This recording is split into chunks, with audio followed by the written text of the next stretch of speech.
আসসালামু আলাইকুম। সম্মানিত ভিউয়ার, আপনারা দেখতে পাচ্ছেন টাঙ্গাইল নাগরপুর গাছড়া গ্রামের এক কিশোরী মেয়েকে উদ্ধার করলেন বিভিন্ন জনগণ এবং প্রশাসন সহ কেদারপুর ধলেশ্বরী নদী থেকে। আপনারা দেখতে থাকুন। বিভিন্ন লোকজনের কাছে শোনা যাচ্ছেন যে গোসল করতে গিয়ে নিখোঁজ হয়েছিলেন। দেখেন, আপনারা দেখতে থাকুন।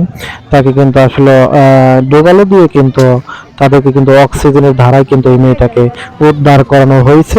আপনারা সম্পূর্ণ ভিডিও দেখতে থাকুন।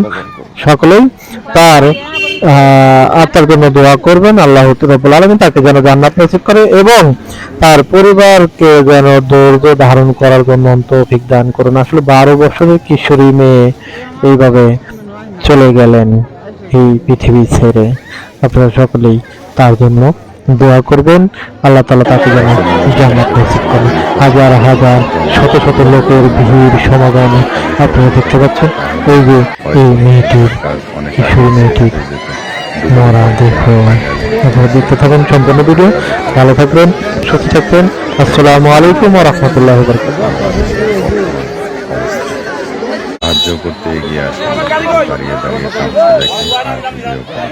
এটাই হচ্ছে বর্তমান বাঙালির পরিস্থিতি।